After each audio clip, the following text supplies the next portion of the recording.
L'économie de fonctionnalité, c'est un modèle économique innovant dans lequel la valeur ajoutée repose plus sur la vente de l'usage du produit, on devrait même dire la vente d'une performance d'usage, que sur la vente du produit lui-même.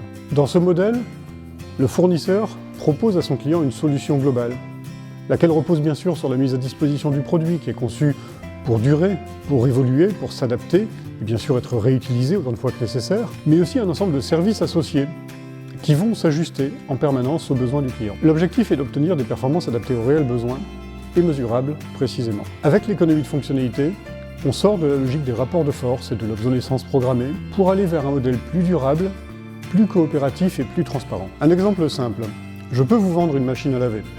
Vous me donnez une certaine somme d'argent et vous êtes propriétaire de la machine à laver.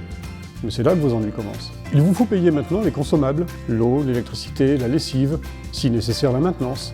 Tout ça, ça fait que c'est très compliqué pour vous de savoir exactement à l'avance combien ça va vous coûter, et puis la machine peut tomber en panne.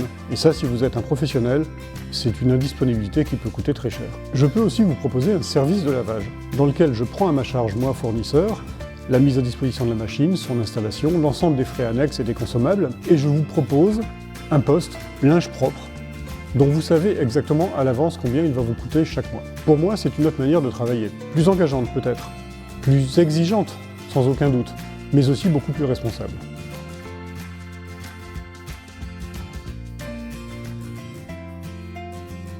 On croit souvent que l'économie de fonctionnalité c'est réservé aux grands groupes. En fait, c'est faux. Nous avons aujourd'hui quantité d'exemples qui démontrent que même des petites entreprises peuvent bénéficier de cette approche pour fidéliser sa clientèle, accéder à de nouveaux marchés et continuer à se développer.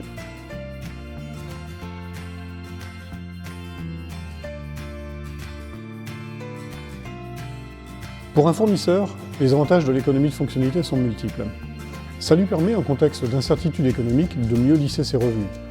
Ça lui permet de se différencier de ses concurrents, et ça lui permet enfin de fidéliser ses clients. Du fait que l'économie de fonctionnalité s'oppose à l'obsolescence programmée, puisque l'intérêt du producteur est que le produit dure longtemps pour délivrer plus d'unités de service, la pression environnementale est réduite. Le produit dure plus longtemps, donc on a un moindre recours aux matières premières. L'emploi local est favorisé par la création de services de proximité, formation, maintenance, transport. Enfin, les coopérations mutuellement bénéfiques entre prestataires locaux sont renforcées et pérennisées. De son côté, le client est libéré des contraintes matérielles et financières liées à la possession. Il bénéficie d'une offre tout compris, sans surprise, ni coût caché. Réussir sa transition vers l'économie de fonctionnalité nécessite d'être bien préparé. Il faut d'abord être au clair avec sa stratégie, connaître ses points forts, les leviers sur lesquels on peut s'appuyer, mais aussi ses points faibles éventuels et les difficultés qu'il va falloir affronter. Il va falloir mobiliser les ressources et les compétences en interne, identifier des nouveaux partenaires et surtout construire des nouvelles relations sur la durée avec les clients. Il va aussi falloir convaincre les banquiers, les assureurs, les actionnaires des avantages de cette nouvelle stratégie pour votre entreprise. La transition vers l'économie de fonctionnalité, c'est vraiment un projet stratégique. Pour que ça réussisse, il faut que ce soit porté par le chef d'entreprise lui-même et avec la mobilisation de l'ensemble des salariés.